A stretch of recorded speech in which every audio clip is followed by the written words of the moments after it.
जी वृंदावन से।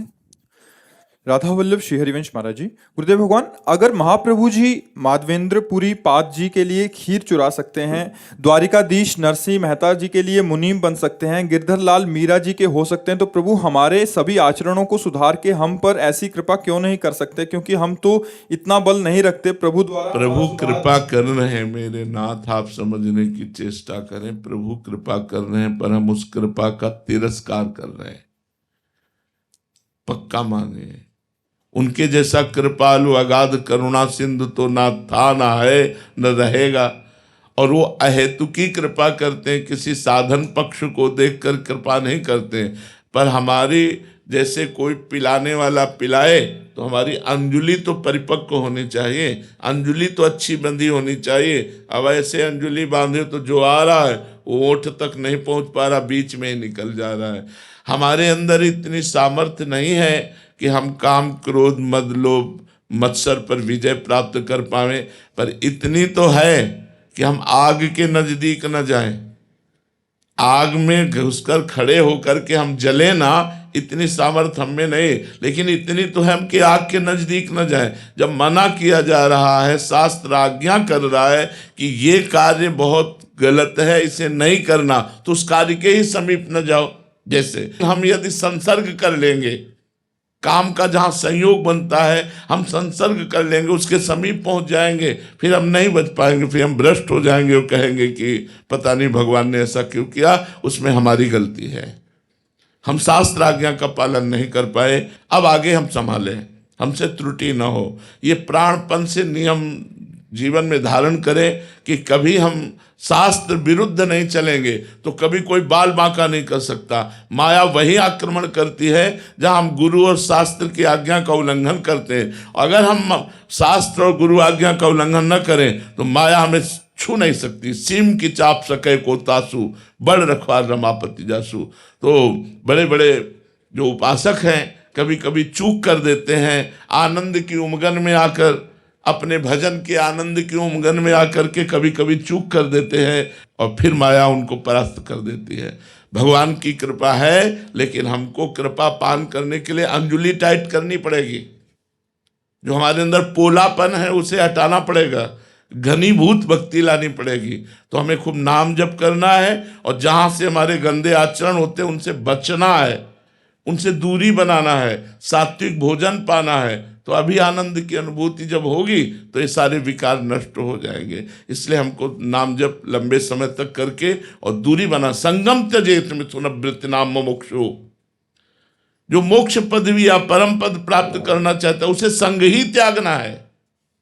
कस्तरति कस्तरति मायाम यो संगास त्यजति, यो महानुभाव सेवते, यो निर्ममो भवति, जो गलत संग का त्याग कर देता है।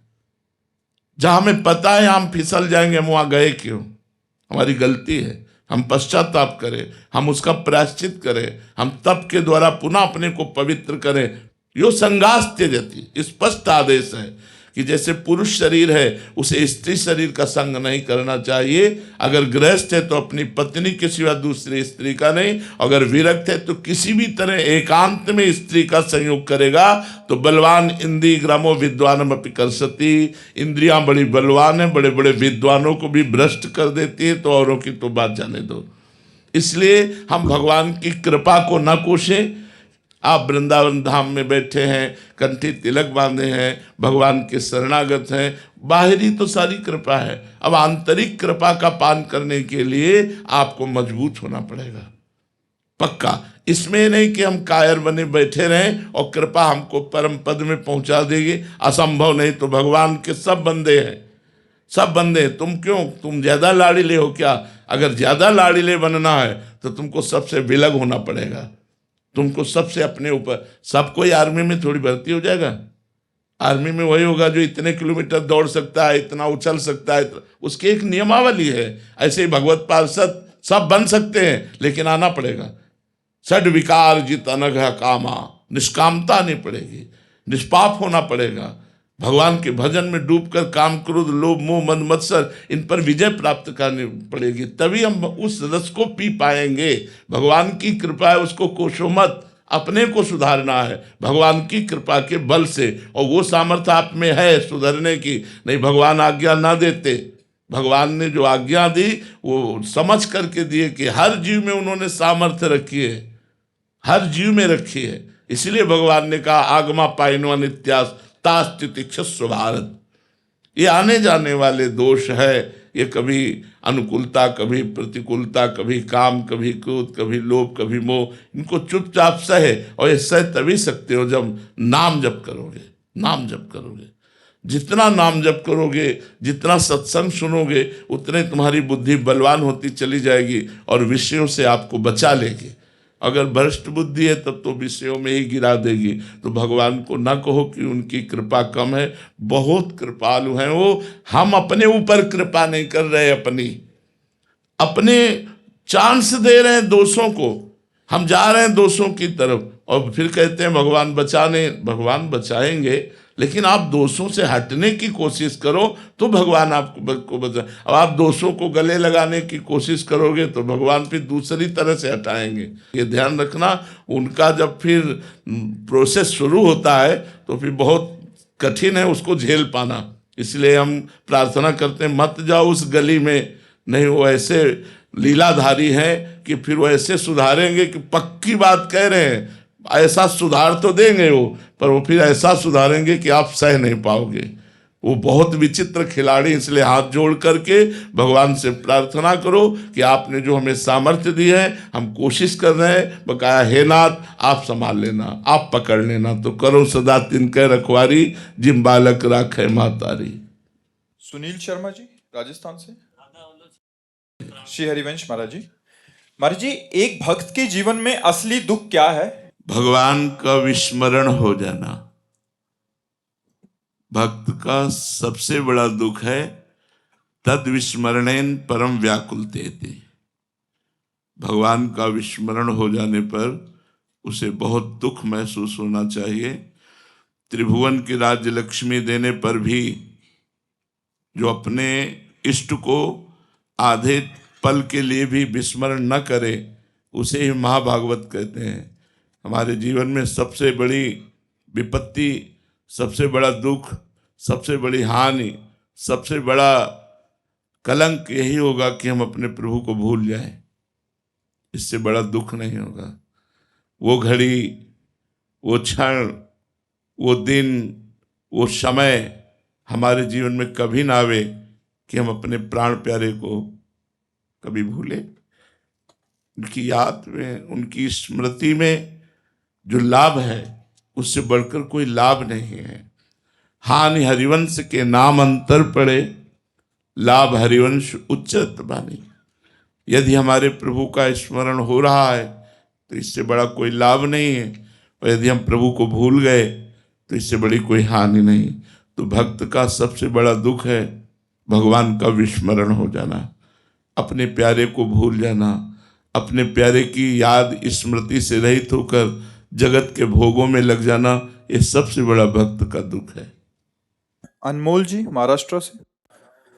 राधे राधे महाराज जी। महाराज जी, सेवक वाणी जी के प्रकरण 3 में श्री नाम प्रताप यश में सेवक जी महाराज जी कहते हैं, प्रथम हृदय श्रद्धा जो करे आचरण जन जाई अनुसरे, जहां जहां श्री। प्रथम हृदय श्रद्धा जो करे आचार्यन जाई अनुसरे, जहां जहां हरिवंश के।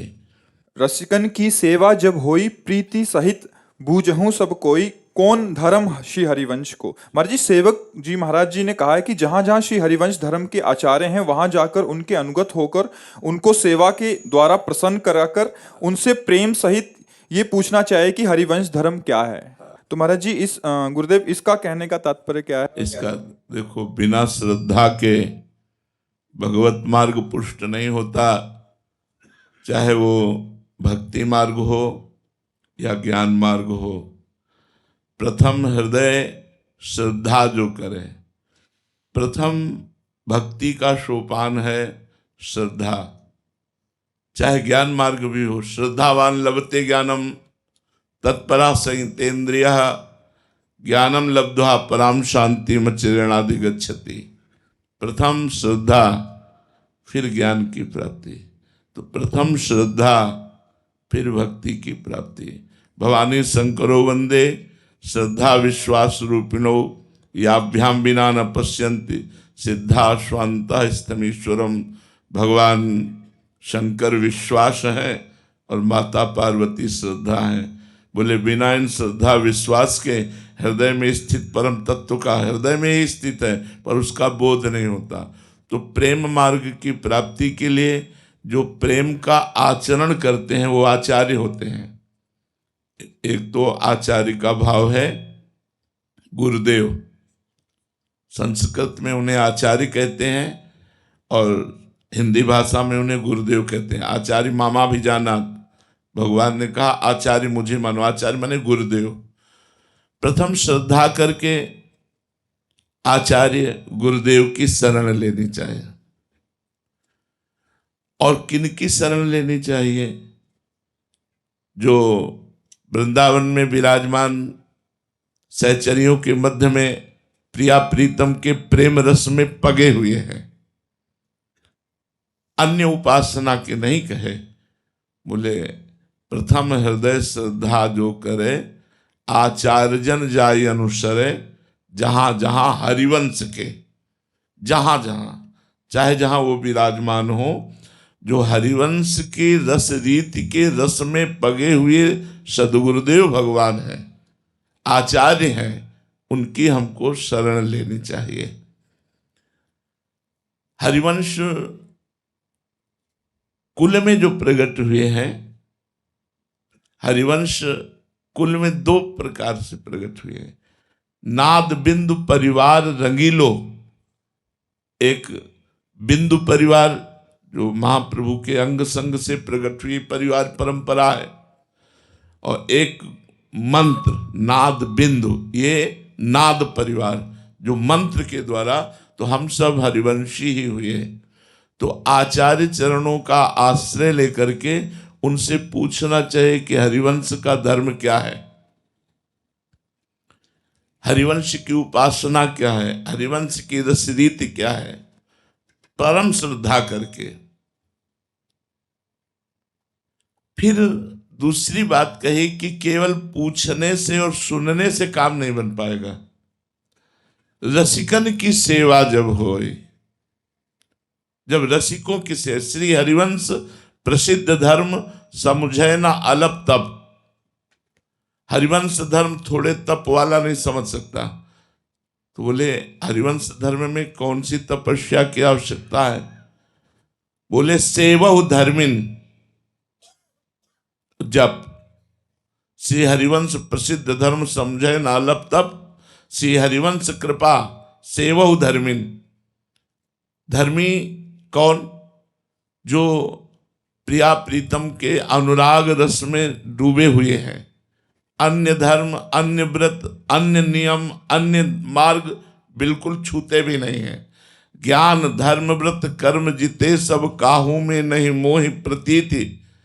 रसिक अनन्य निशान बजायो एक श्याम श्यामा पद प्रीति। श्री हरिवंश चरण निज सेवक बिचले नहीं छाणी रस रीति। श्री हरिवंश धर्म प्रगट निपट के ताकि उपमा को नहीं। जो ये हरिवंश धर्म है, इसकी बराबरी करने वाला कोई नहीं है, इसकी उपमा किसी से नहीं दी जा सकती। इसीलिए कहा कि रसिकन की सेवा जब होए, रसिक कासो कहें जो लाडली लाल में अपने चित्त को, मन को, प्राणों को पूर्ण रूप से समर्पित कर चुके हैं। रसिक तबई पहचानिए जाकी यह रस रीति, छिन छिन ही में उपजे लाल लाडली प्रीति। लाल लाडली प्रीति नवम प्रतिक्षण वर्धमानम, प्रीति में जो डूबे हुए हैं, प्रतिक्षण लाल लाडली की सेवा में डूबे हुए हैं, ऐसे महापुरुषों को रसिक कहते हैं। जो अन्य कोई ज्ञान धर्म व्रत कर्म जिते सब काहू में नहीं मोहि प्रतीति। ज्ञान धर्म व्रत कर्म सबका त्याग करके एकमात्र लाडली लाल के चरणों में प्रातः से लेकर शयन तक, शयन से लेकर प्रातः तक अष्टयाम सेवा में शारीरिक मानसिक डूबे हुए हैं। जो निरंतर लाडली लाल के मंत्र नाम में डूबे हुए हैं, ऐसे रसिकों की सेवा बन जाए। बिना रसिकों की सेवा के ये धर्म समझ में नहीं आता। अब हम जब सेवा की तरफ बात करते हैं तो हमारी बुद्धि पहुंचती कि इनके चरण चापें, इनके वस्त्र धोने को मिले, इनको भोजन पवाने को मिले, तब तो सेवा मानी जाएगी। तो ये हुई बाहरी सेवा, ये बाहरी सेवा हुई, ये सबको प्राप्त नहीं हो सकती। लेकिन जिस सेवा से निकुंज मिलता है वो सेवा सबको प्राप्त हो सकती है। वो सेवा है उनकी आज्ञा का पालन करना। आज्ञा शब्द सुसाहिब सेवा, अपने साहब की आज्ञा का पालन करने के बराबर कोई सेवा नहीं है। ये सेवा न समझी जाए कि इतनी ही सेवा, हम इनके चरण चापें, हम इनको नहलाएं, इनके वस्त्र धोएं, इनको भोजन पवावें, तो यही सेवा मानी जाएगी। ऐसा नहीं है। यदि आज्ञा का पालन न करे तो ये सब करते हुए भी रसरीति उसके हृदय में नहीं जागृत होगी, और यदि आज्ञा का पालन करे तो लाखों कोस दूर होते हुए भी गुरुदेव की कृपा उस पर बरस जाएगी। तो सबसे बड़ी गुरुदेव की सेवा क्या है? अब जो ही कहें करें हम सोई, आयस लिए चले निज दासी, मन क्रम वचन त्रिशुद्ध सकल मत, हम श्री हित हरिवंशोपासी। तो रसिकन की सेवा हो, जब रसिकों की सेवा हो और प्रेम से उनके चरणों में बैठोगे, तब समझ में आएगा कि हरिवंश धर्म क्या है। सुख देवे को चावचित, सबसो हित निष्काम, यह सुधर्म हरिवंश को नाम गिरा विश्राम। बोले हरिवंश धर्म क्या है? बोले सबको सुख देना। प्रियालाल से लेकर चींटी तक, चींटी से लेकर प्रियालाल तक सबको सुख देना। सब में हमारे इष्ट विराजमान है। इस भावना से सबको सुख देवे को चावचित, लेकिन सुख के बदले में सुख नहीं चाहना। महाप्रभु हरिवंश चंद्र जी कहते हैं सबसो हित निष्काम मति। मति कैसी हो? निष्काम, और सबसे प्रेम का व्यवहार हो, सबको सुख देने की भावना हो, लेकिन किसी से बदले में सुख की चाह ना हो, उसे हरिवंश धर्म कहते हैं। सुख देवे को चावचित, सबसो हित निष्काम, या सुधर्म हरिवंश को। यह हरिवंश का धर्म है। चींटी से लेकर प्रिया प्रीतम तक सुख पहुंचाना और निष्काम भाव से सुख पहुंचाना, बदले में कुछ ना चाहना, केवल उनको सुखी करना, तत्सुख भाव जिसे कहते हैं। और नाम गिरा विश्राम, निरंतर नाम जप और वाणी पाठ के द्वारा ही वो अपने हृदय को विश्राम प्रदान करता है। जो हरिवंश धर्मी होता है वो सुख देवे को चावचित, सब सोहित निष्काम, या सुधर्म हरिवंश को नाम गिरा विश्राम। जो नाम जप निरंतर या वाणी, सेवक शरण सदा रहे, अनंत नहीं विश्राम, कै बानी हरिवंश की, कै हरिवंश नाम। या तो चतुरासी जी चल रही है या नाम चल रहा है, वो कभी खाली नहीं रहता। नाम वाणी में डूबा हुआ जो महापुरुष है वो ही हरिवंश धर्मी है, और वही श्यामा श्याम को प्राप्त कर पाता है। तो सेवहु धर्मिन, जप, खूब नाम जप करो, और जो भगवत प्रेमी महात्मा है उनका संग करो, उनकी आराधना करो, तो हरिवंश धर्म का प्रकाश हो जाएगा। रीवा शर्मा जी सूरत से। राधे राधे महाराज जी। महाराज जी, आज सब अच्छा है, हमारे अनुकूल है, लेकिन आपके श्रीमुख से सुना था कि भजन की भूख प्रतिकूलता में होती है। तो क्या महाराज जी, जब अनुकूलता है और हम भजन क्या अनुकूलता है बच्चा? जिसे तुम अनुकूल मान रहे हो हमें सब प्रतिकूल नजर आता है। क्या अनुकूलता है? रुपया हो जाना, अच्छे कपड़े पहन लेना, अच्छा भोजन पा लेना, मकान मिल जाना, पद प्रतिष्ठा मिल जाना, इसी को तुम अनुकूलता समझती हो ना? कितने दिन के अभी प्राण निकल जाए तो सब जाएगा क्या साथ आपके? सब बेकार चीज है, सब बेकार चीज है। इसे हम अनुकूलता नहीं समझते। सही पूछो तो अप्रतिकूलता है कि हम भगवान की तरफ चलना चाहते हैं और विषय में मोहित करके सुविधा में फैल गए। हे भगवान, मुझे इस प्रतिकूलता से बचाओ। अनुकूलता तो तब जब हमारी एक एक वृत्ति प्रिया प्रीतम के चरणारविंद के चिंतन में लगे। ये अनुकूलता कोई खास अनुकूलता नहीं। इसे हम अनुकूलता नहीं समझते, इसे हम बाधा समझते हैं। बाधा, हाँ, प्रारब्ध के अनुसार आ गया, चुपचाप भोग लो, दूसरों को सुख सुविधा बांट दो, नाम जप करो। इसे अनुकूलता मत मानो, क्योंकि शरीर छूटने पर ये भी सब छूट जाएगा, तो इसका क्या महत्व? हमारे पास बहुत बढ़िया मकान है, बहुत रिश्ते नातेदार हैं, बहुत सुंदर गाड़ी है, बहुत बैंक बैलेंस है, खान पान की हर सामग्री, लेकिन मरोगे तब अच्छा कब मरोगे कोई भरोसा नहीं। तो ये सब छूटने वाली वस्तु को हम क्यों अपना माने, छूटने वाली वस्तु को हम क्यों सुख माने। अगर हम इसको सुख मानेंगे तो भगवान को भूल जाएंगे, और अगर हम इसको सुख नहीं मानेंगे तो चक्रवर्ती सम्राट महाराज अम्बरीश के पास जो अनुकूलता थी उससे बढ़कर किसी के पास हो ही नहीं सकती, क्योंकि वो चक्रवर्ती सम्राट है फिर भी भगवान की भक्ति में बहुत मगन है। ये कोई नियम नहीं है कि प्रतिकूलता में ही भजन होता है, ऐसा नियम नहीं है। अगर आप अनुकूलता को अनुकूलता मान रही हैं तो भजन में बाधा पड़ेगी। अगर अनुकूलता को भगवत प्रसाद मान ले तो वो कोई बाधा नहीं दे सकती है।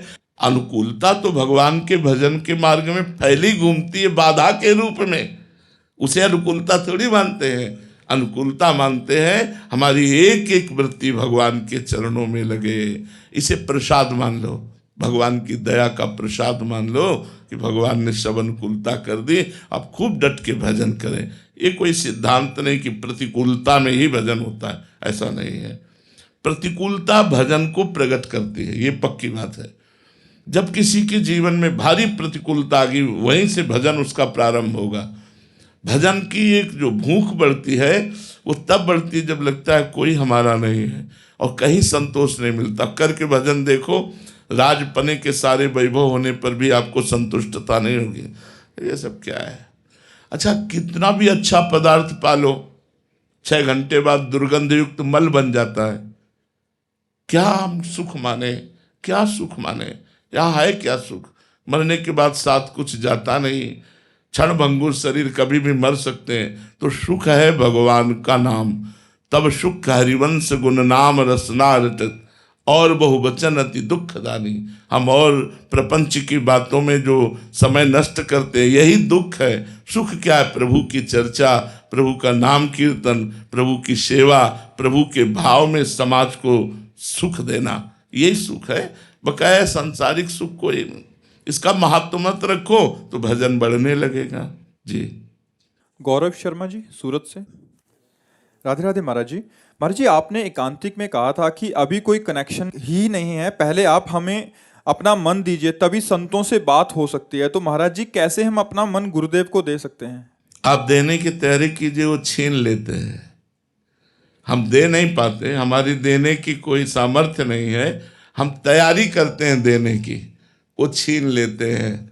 तो ऐसे ही जब शिष्य अपनी बुद्धि को, अपने मन को पवित्र करके तैयार कर देता है तो गुरुदेव उसका वरण कर लेते हैं, गुरुदेव उसका अपहरण कर लेते हैं। और शिष्य को पता भी नहीं चलेगा कि हमारा चित्त, हमारी बुद्धि, हमारा मन कब गुरुदेव अपहरण कर लिए। उसकी पहचान ये है कि मंत्र और प्रिया प्रीतम के सिवा और कुछ चलेगा ही नहीं, तब समझो कि मन बुद्धि को गुरुदेव ने अपहरण कर लिया। तैयारी आप करो, अपहरण वो कर लेंगे। शरणागत की तैयारी आप करो, पूर्णता प्रभु कर लेंगे। माधवी पटेल जी वृंदावन से। श्री हरिवंश महाराज जी, महाराज जी शरीर राग को कैसे खत्म कर सकते हैं हम? राग से राग को काट दो।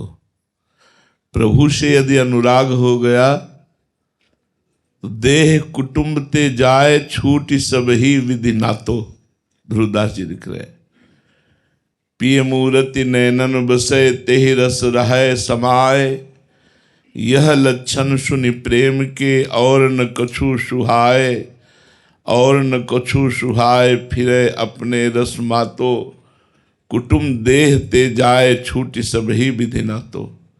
शरीर से और शरीर के संबंधी रिश्ते नातेदारों से आंतरिक ममता राग का नाश तभी होता है जब भगवान में प्रेम हो जाता है।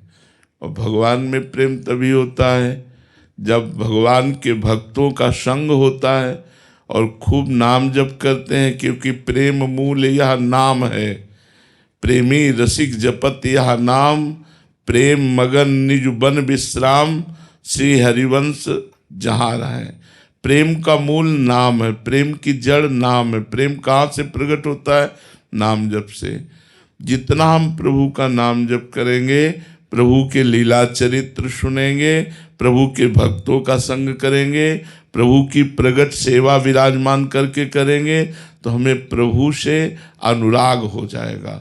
और जहाँ प्रभु से अनुराग हुआ तो शरीर और शरीर संबंधी भोग और शरीर संबंधी रिश्ते नाते, इनसे हमारी ममता जो हमें जन्म मरण के चक्र में डालने वाली है वो नष्ट हो जाती है और सबसे प्रेम हो जाता है। जैसे ही हम भगवान से प्रेम करते हैं तो सब में भगवान है, फिर ऐसा भाव करके हम प्रेम करते हैं, हम ममता किसी से नहीं करते, क्योंकि ममता ही बंधन का कारण है। निर्ममो भवति, भगवान कह रहे हैं निर्ममो भव, ममता रहित हो जाओ। सबकी ममता ताग बटोरी, मम पद मन ही बांध बर डोरी। भगवान की सेवा, भगवान का नाम जप, भगवान की लीला कथा का गायन श्रवण, इसी से प्रेम होता है और प्रेमी ही समस्त रागों का त्याग कर देता है। समझ में आया? मित्रा जी हैदराबाद से। राधे राधे महाराज जी। महाराज जी, अनुकूलता में तो हम अपनी भक्ति को सुचारू रूप से कर पाते हैं, पर प्रतिकूलता परिस्थिति आने पर हम किस बल पर अपनी भक्ति को बनाए रखें, अपना प्रभु के प्रति श्रद्धा और विश्वास कम ना होने पाए, ऐसा क्या करें? शरणागति में कमजोरी है इसलिए प्रश्न कर रहे, नहीं तो जैसे छोटा बच्चा बाहर खेलता है तो माँ की याद नहीं आती, लेकिन कुत्ता दौड़ पड़े तो चिल्ला पड़ेगा माँ माँ, और माँ की तरफ भागेगा, नहीं भागेगा।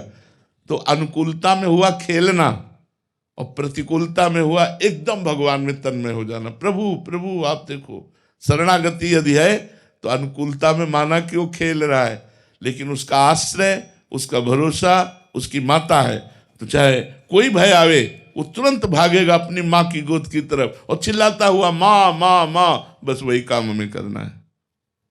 राधा राधा राधा राधा, किशोरी जू आप देख लो, लाडली जू आप देख लो, या तो भोगने की सामर्थ्य दे दो या इसे नष्ट कर दो, पक्का समझो दो में एक काम हो जाएगा।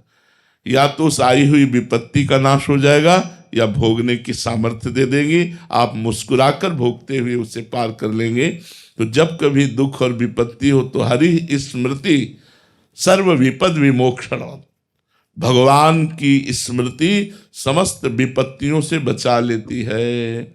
भगवान का जहाँ स्मरण प्रारंभ हुआ, प्रियाजू का स्मरण प्रारंभ हुआ, सब दुखों का नाश हो। आजकल लोग बावरे बने घूम रहे, कहीं घोड़े की नाल की अंगूठी, कहीं ये वो इनसे, अरे जिसकी नाल की अंगूठी तुम पहले उसके नाल ठोकी किलोमीटरों दौड़ता है वो, अगर उस नाल में दम होती तो वही सिंहासन पे बैठ के आनंद लेता घोड़ा। अब घोड़े की नाल तुम ठुकवा करके उसकी अंगूठी बनवा कर क्या सब, भगवान का भजन नहीं, सत्य मार्ग में नहीं, सत्य आचरण में नहीं, ना किसी से आशीर्वाद की तुम्हें जरूरत है। तुम सच्चे आचरण से चलो और भगवान का स्वयं नाम जप करो और ये गंदे भोजन मत पाओ, फिर देखो किसी के आशीर्वाद की क्या जरूरत है। तुम्हारा अनुष्ठान स्वयं का होना चाहिए। पैसा दे के अनुष्ठान कराने से तुम्हारे विघ्न नष्ट नहीं होने वाले, पक्की बात मान लेना। तुम करोगे कुकर्म और तुम्हारे लिए हो अनुष्ठान तो वो पुण्य अलग हो गया, लेकिन कुकर्म का फल तुम्हें भोगना पड़ेगा। इसलिए हम प्रार्थना करते हैं सब इधर उधर के चक्कर में मत फंसो, सीधे भगवत मार्ग में चलो जो शास्त्र बिल्कुल संविधान है, कहीं तुम धोखा नहीं खाओगे। नाम जप करो, ये गलत भोजन छोड़ो, जितने लोग आए हो हमारी उतने लोग प्रार्थना मान लो, शराब मत पियो, मांस मत खाओ, पराई माता बहनों की तरफ गंदी दृष्टि मत रखो। फिर हमें बताना तुम्हें कौन सा दुख परेशान करता है। महाराज जी, ऐसी जगह पे ज्यादा जल्दी विश्वास हो जाता है महाराज जी, और भीड़ ज्यादा लगी रहती है तो ऐसा लगता है कि ज्यादा उधर काम बन रहा है, इसलिए तो अस्पताल जाओ, वो पढ़े लिखे हैं, वो इस बात की डॉक्टरी जानते हैं। हमें ऐसा कहीं विधान नहीं मिला, समझना आप, हमें ऐसा विधान मिला है कि अगर आपको ये रोग है तो आप ये मंत्र जप करो तो आपके रोग की जो दुख देने वाली क्षमता है वो कम हो जाएगी और आप सहन कर लोगे। लेकिन आप करो, आप स्वयं करो, आप स्वयं आराधना करो तो आपका पाप नष्ट हो जाएगा। आप स्वयं लगो, आप गंगा नहाओ, आप यमुना स्नान करो, आप शालिग्राम में तुलसी चढ़ाओ, आप भगवान नाम का कीर्तन करो, आपके पाप नष्ट हो जाएंगे। दूसरा करके जो होगा वो पुण्य होगा, पुण्य एक अलग चीज हो गई, और स्वयं का अनुष्ठान हमारे पापों का नाश करने वाला बनेगा। इसलिए हमें लगता है बाहरी बातों में न फंसो, नाम जप करो और स्वयं अच्छे से चलो, धर्म से चलो। अब भीड़ इसीलिए लगती है कि देखो हम ये बात आपको कह रहे हैं कि आप राधा राधा नाम जप करो, आपके सारे पाप नष्ट हो जाएंगे, दुख मिट जाएंगे, आप एक दिन बहुत अच्छे शांत संत स्वभाव वाले बन जाओगे। बात समझ में नहीं आई? अगर किसी जंतुर में ऐसी सामर्थ्य होती तो देवकी वसुदेव जी को जेल में भगवान के आवाहन का अवसर ना होना होता, महल में होता। कर्म बंधन से बंधे हुए जैसे साधारण जीव, ऐसे परमात्मा प्रकट हो रहा है और वो कंस के कारागार में। प्रभु स्वयं कंस को तत्काल मार सकते हैं, लेकिन भगवान जा रहे हैं, गोकुल जा रहे हैं। ये लीला देखो, दशरथ जी का मरण, सिया जी का हरण, 14 वर्ष नंगे पैर वनवास, ये सब हमको शिक्षा देता है कि अवश्य में भोक्तव्यम। हम यहाँ भोगने आए हैं, मनुष्य लोक है। हम भगवान का नाम जप करके, तप के द्वारा, दान पुण्य के द्वारा अपने जीवन को उज्जवल बनाए, ना कि इस तरह की भावनाओं में फंसकर हम धोखा पावे। बड़े बड़े भजनानंदी, बड़े बड़े सिद्धों को जो प्रारब्ध आया है वो भोगना पड़ा है। रामकृष्ण परमहंसी जैसे हमारे भारत के सिद्ध महापुरुष थे, लेकिन गले में कैंसर था, बड़ी परेशान। महाराज जी फिर संशय हो जाता है कि भजन का क्या मतलब, इतना पूरा जीवन भी। भजन का मतलब है कि वो आगे आपका काम बिल्कुल फ्रेश है। वर्तमान में जो पूर्व प्रारब्ध आया उसे भोगने की सामर्थ्य, जैसे प्रारब्ध भोग तो ये आया, लेकिन भजन से हमें सामर्थ्य मिली और हम बिल्कुल मतलब उल्लसित रहते हैं। हर समय हमारे एक पॉजिटिव शक्ति हमारे शरीर में काम करती है, हर समय उल्लसित रहते हैं। ऐसे महसूस होता है कि हम एकदम फ्रेश हैं, एकदम ठीक है, और किडनी फेल है। ये किससे होता है? ये भगवान के बल से होता है। तो भगवान के भजन का फल ये हुआ कि हमारे संचित कर्म भस्म हो गए, प्रारब्ध को भोग लिया, क्रियमाण निष्प्रभावित हो गया और भगवान को प्राप्त हो जाएंगे। जो हमसे शुभ या अशुभ कर्म बना वो तत्काल भस्म हो जाएगा, क्योंकि हम भगवान की शरण में हैं। तो हमारा मंगल हो गया। ये है भजन का स्वरूप। भजन का स्वरूप ये नहीं कि जुखाम ना हो, बुखार ना हो, हमारा आया हुआ कष्ट मिट जाए, मिट जाएगा, लेकिन जन्म मरण का चक्र नहीं मिटेगा। अगर जन्म मरण का चक्र मिटाना है तो इसको, प्रारब्ध को भोग लो और भगवान की शरण में चलो, भगवान को प्राप्त हो।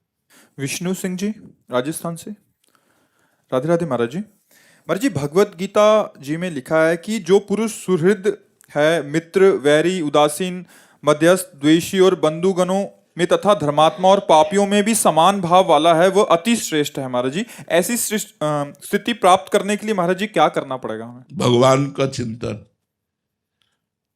जैसे एक भृंगी नाम का कीड़ा है, वो दूसरी जाति के कीड़े को लाता है और अपने घरौंदे में बंद कर देता है, मिट्टी का घरौंदा बनाता है। दीवालों में देखा होगा आप लोगों ने, शहरों में भले न, देहातों में ज्यादा दिखाई देता है।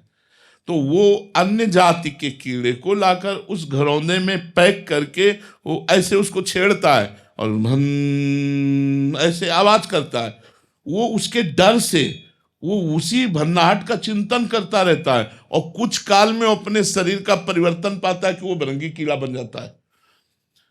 तो जब एक कीड़ा दूसरी जात के कीड़े को बिना शरीर परिवर्तित किए हुए, मतलब उसका शरीर छूटा नहीं और उसी को भृंगी बना दिया, और तो हम अपने चित्त में यदि कृष्ण कृष्ण कृष्ण कृष्ण, राम राम राम राम राम, राधा राधा राधा राधा राधा, तो हमारा चित्त राधामय हो जाएगा। तो हम जिधर देखेंगे राधा ही राधा। देखो गोपीजन कह रहे हैं जित देखूं तित श्याममयी है। गोस्वामी जी कह रहे हैं जड़ चेतन जग जीव जत सकल राममय जानी, बंदों सबके पद कमल सदा जोरि जुगपान। तो जब निरंतर चिंतन किया जाता है तो शत्रु में, मित्र में, उदासीन में, सब में भगवान नजर आते हैं। इसलिए एक समान भाव होता है। जित देखो तित श्याममयी, उमा जे राम शरण रत, विगत काम मद कोहु, निज प्रभु में देखें जगत। खास बात, निज प्रभु में देखें जगत, कैसन करे विरोध। सब में हमारा प्रभु रमा हुआ है, तो विरोध किससे हो सकता है?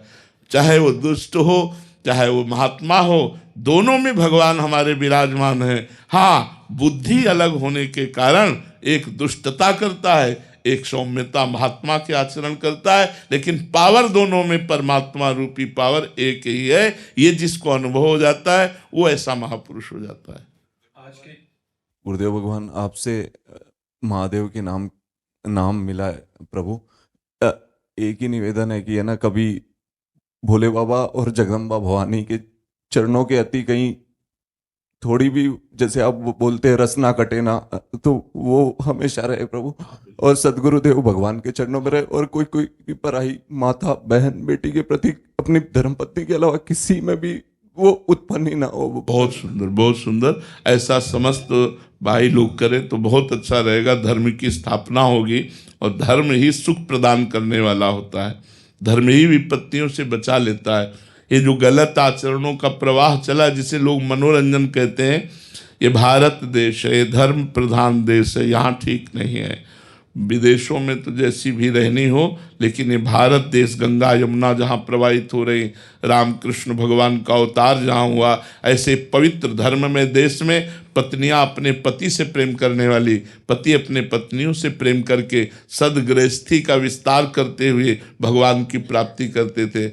आज हमारी धर्म बड़ा समस्या में फंस रहा है। पत्नी पति की हत्या कर रही, पति पत्नी की हत्या कर रहे, पति पत्नी एक दूसरे से बिलक प्रेम कर रहे हैं। ये ठीक बातें नहीं, ये बहुत गलत आचरण है। आप लोग संभलो और गंदी बातों से बचो, अच्छे आचरण वाले बनो। भगवान सबको स्वस्थ रखें, सब पर कृपा रहे, यही हमारी प्रार्थना है। योगिता जी लंदन से। राधे राधे महाराज जी। महाराज जी, कैसे पता चले कि नाम जप या मंत्र सिद्ध हो गया है? उसकी क्या अनुभूति होती है?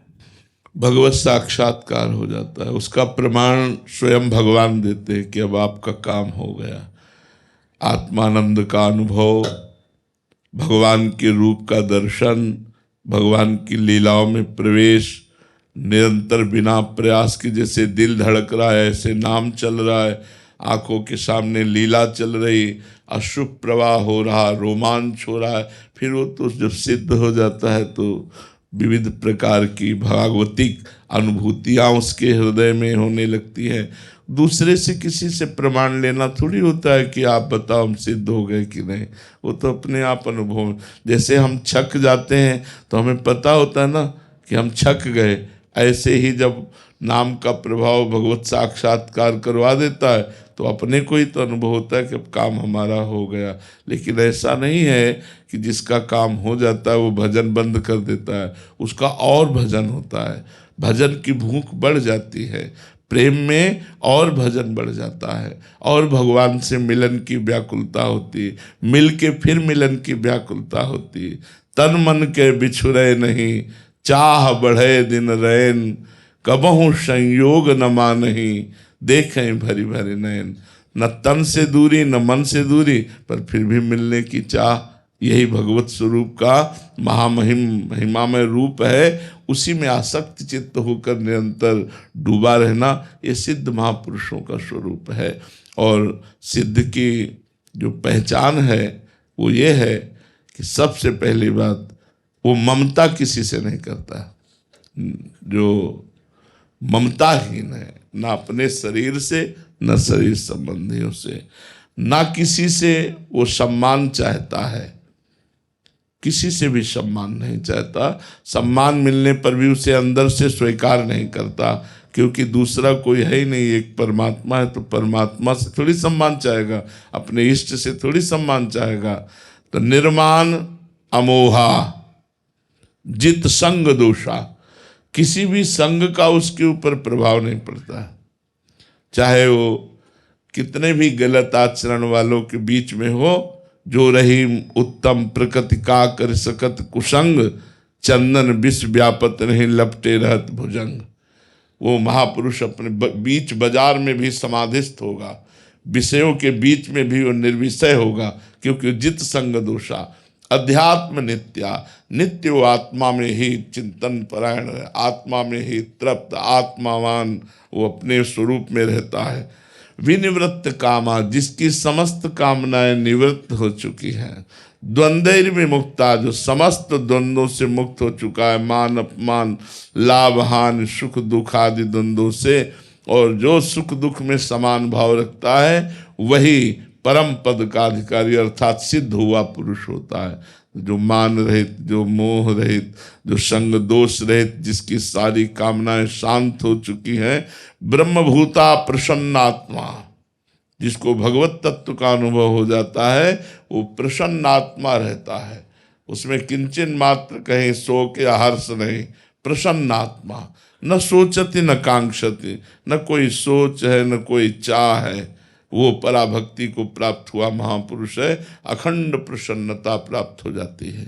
महाराज जी, हम संसार में ऐसा समझा जाता है कि सिद्ध वो है जैसे हवा में उड़ रहा है, पानी पे चल रहा है। इन सिद्धियों का त्याग करने के बाद ही ये सिद्धि प्राप्त होती है।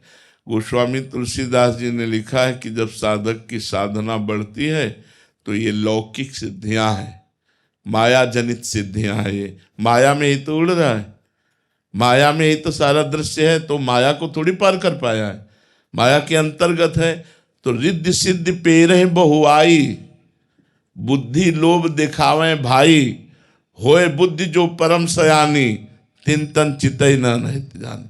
ये जितनी सिद्धियां हैं ये हमारा अनहित कर देंगी, हमारा बुरा कर देंगी, ये हमें भगवान से नहीं मिलने देंगी। इसीलिए जो भगवत प्रेमी जन होते हैं, इन बुद्धिमान जन होते हैं, वो इन सिद्धियों को स्वीकार नहीं करते, इन सिद्धियों से हटकर दैन्य होकर भगवान के चरणों को प्राप्त करते हैं। ये सिद्धियां देखो, एक सिद्ध था चांगदेव, जब मृत्यु आती तो प्राणवायु को अंतर में रोक करके वह शांत हो जाता। मृत्यु निकल गई, 1400 वर्ष का। और ज्ञानदेव जी के पास अपना प्रताप दिखाने के लिए एक सिंह को वश में करके और सांप की चाबुक ले करके बैठ के चला। तो ये दिखाना चाहता था कि मैं सिद्ध योगी हूँ। और ज्ञानदेव भगवान के परम भक्त, परम ज्ञानी महापुरुष, तो उनको सूचना है कि चांगदेव सिंह पर बैठ करके सांप की चाबुक लेकर के आ रहा है। तो जिस चबूतरे पे बैठे थे उन्होंने इस चबूतरे को आज्ञा कर दी, चलो। तो जड़ चबूतरा उड़ने लगा। तो जो भगवान में अपने चित्त को जोड़ दिए, उनमें तो सब अलौकिक सिद्धियां होती है। पर जो इन सब सिद्धियों का त्याग करके केवल भगवान के नाम में डूबता है, प्रेम में डूबता है, वो पहचाना नहीं जा सकता। क्योंकि इन सिद्धियों को तो पहचाना जा सकता है। शुरुआत में जब साधना प्रारंभ की थी, नैष्ठिक ब्रह्मचर्य और गायत्री का अनुष्ठान पुरस्चरण, ये तो 30-35 वर्ष पहले की बात कह रहे हैं। छोटी मोटी ये सब सिद्धियाँ, दूर की बात जान लेना, दूर की बात सुन लेना, ये सब हमने जो सोचा तत्काल हो गया, ये बहुत सब शुरू में है। पर जब ये पढ़ा कि अनहित हो जाएगा, इससे आगे उन्नति नहीं होगी, भगवत प्राप्ति नहीं होगी, तब लगा रे ना ना भाई ये सब नहीं चाहिए हमें, तो भगवान के। तो धीरे धीरे सब वृत्ति शांत होती हुई, तो ये सिद्धावस्था का मतलब है भगवान के प्रेम में डूब जाना, भगवान की प्रेमानंद की मस्ती में डूब जाना। ये छोटी मोटी सिद्धियाँ, एक ही शरीर कई जगह दिखाई देना, पर्वत में भी प्रवेश कर जाना, तुम्हारे मन की बात जान लेना, ये कोई खास बात नहीं। आकाश में उड़ना, ये कोई खास बात नहीं।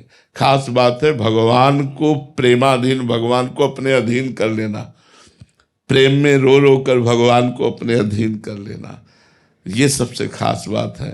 भगवान पीछे पीछे डोलते हैं भक्तों के, ये खास बात है। ये सिद्धियाँ आए तो महाराज जी, एक जने आए थे, वो कह रहे थे कि हम बस नाम जप इसलिए करना है कि मेरे में एक आधी सिद्धि आ जाए तो बड़ी आ जाएगी, बिल्कुल आ जाएगी।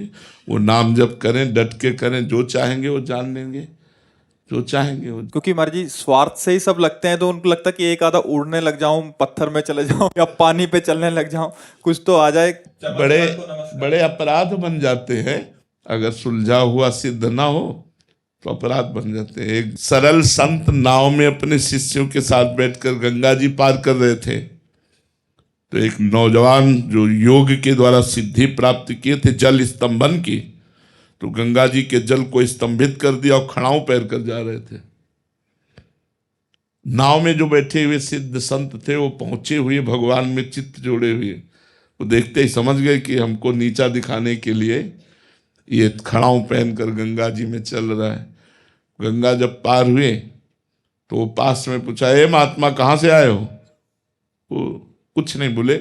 नाविक से कहा कितना रुपया हुआ, तो उनका 2 रुपया आदमी, बोले 2 रुपया। फिर उसकी तरफ देखा, बोले भाई जिन गंगा जी को देवाधिदेव महादेव अपने सर पर धारण किए, उन गंगा जी पर जल स्तंभित करके पादुका पहन के चला, तेरे सारे तपस्या का नाश हो गया। 2 रुपए में जो हमने काम कर लिया वो सारी तपस्या नष्ट करके तूने दिखाया। क्या ये प्रदर्शन। तो कभी कभी अगर सही ज्ञान न हो तो सिद्धियों से कई तरह के अनहित भी हो जाते हैं। तो क्या संत का यही स्वरूप है? संत का स्वरूप है जैसे विभीषण जी को जब रावण ने लात मारी और विभीषण जी ने हाथ जोड़कर कहा, तुम पितु सरिस भले ही मुहि मारा, राम भजे हित नाथ तुम्हारा। तो भगवान शंकर बोल पड़े, उमा संत कही है बड़ाई, करत मंद जो करे भलाई। यही संत की साधुता है कि अगर तुम गाली दो और वो तुम्हारा मंगल कर दे। लेकिन अगर सिद्धियां होंगी तो फिर ऐसा, फिर वो चमत्कार दिखाएगा कि जैसे एक शालिग्राम को सिद्ध किए मंत्र से, और ऐसे करते तो शालिग्राम उठ जाते, ऐसे करते तो शालिग्राम नचा रहे थे। तो लोग बहुत प्रभावित हुए कि इतना बड़ा भक्त की चुटकी में शालिग्राम को नचा रहा है। जब एक संत जो भजन करते थे उनके शिष्य भिक्षा मांगने गए, उन्होंने बताया कि आज हमने ऐसे सिद्ध को देखा। बोले ऐसा सिद्ध हो ही नहीं सकता, कोई भगवान का प्रेमी अपने भगवान का प्रदर्शन नहीं कर सकता। वो भगवान का प्रेमी नहीं है, वो कुछ ऐसे जादू तंत्र मंत्र जानने वाला तांत्रिक है। तो बोले प्रभु फिर इससे तो भक्तों को बड़ी हानि हो जाएगी, वो फंसा लेगा भक्तों को। तो बोले आप चलो। बोले हम चलेंगे तो उसकी कोई सिद्धि काम करेगी नहीं। बोले आप जरूर चलो। तो बोले चलो। तो गए। बोले भाई आप दिखाते हैं शालिग्राम भगवान को अपनी चुटकी के अनुसार नचाते हैं, अब नचा के दिखाओ। उसने कुछ नहीं, क्योंकि भगवान नाम जापक में जो सामर्थ्य होती, सुमिर पवन सुत पावन नामू, अपने बस करी राखे रामू। नाम की महिमा देखो, राम नाम जपने वाला राम को अधीन कर लिया। ये छोटी मोटी सिद्धियों की बात क्या। अब उसने कहा कि ये संत आए हैं, इन संत से कहा आप जाइए, नहीं जब तक आप नहीं जाएंगे हमारी सिद्धि काम नहीं करेगी। तो उन्होंने कहा ये तुम जो त्राटक के द्वारा अपनी मनो एकाग्रता के द्वारा ये सिद्धि प्रकट करके लोगों को लुभायमान करके पैसा ले रहे हो, इससे तुम्हें नरक की प्राप्ति होगी। इसको छोड़ो और सही ढंग से भगवान का भजन करो। उसको अपमान लगा। अब जब अपनी कुटिया चले गए तो उसने मारण का प्रयोग किया। तंत्र में एक मारण विद्या है, अगर मारण का अनुष्ठान ठीक हो जाए तो चाहे कोई भी हो मारण उसे मारेगा अवश्य। लेकिन भगवान का जो भजन करते हैं तो मारण मोहन वशीकरण उच्चाटन इनका कोई प्रभाव नहीं चलता। जो भगवान का नाम जप करते हैं तो मारण अग्नि की ज्वाला में खप्पर में ऐसे प्रकट हो करके वो मडराती उनकी कुटिया के सामने गई। संत ने देखा कि अरे तो मारण का प्रयोग किया, तो हाथ जोड़कर प्रणाम किया, क्योंकि सब में भगवान है तो मारण मंत्र भी तो भगवान का है। तो उनका यदि मेरा अपराध है तो हम स्वीकार करते हैं, आप आइए, और यदि अपराध नहीं है तो आप जाइए। बस वो मारण मुड़ गया और उन्हीं को जा करके देख खून की उल्टी और शौच उनकी शुरू हो गई। अब वो संत तो दिव्य दृष्टि वाले थे, उठ के गए और कहा भाई मान जा अब भी और सही ढंग से भजन कर तो तेरा जीवन बचा लूं। तो बोले त्राहिमाम बचा लो। तो छोटी मोटी सिद्धियां, छोटी मोटी बातें ये भगवान के भजन में विघ्न है। इसलिए सच्चे भजन करने वाले ये सब स्वीकार नहीं करते। सच्ची सिद्धि है आंखों में आंसू, रोमांच, गदगद कंठ और भगवान के प्रेम में डूबा, ये सबसे दुर्लभ सिद्धि है। और इसी से आवागमन से मोक्ष होता है, इन सिद्धियों से मोक्ष नहीं होता। मोक्ष प्राप्ति करने वाला इन सिद्धियों का आदर नहीं करता, प्रेम प्राप्ति करने वाला इन सिद्धियों का आदर नहीं करता।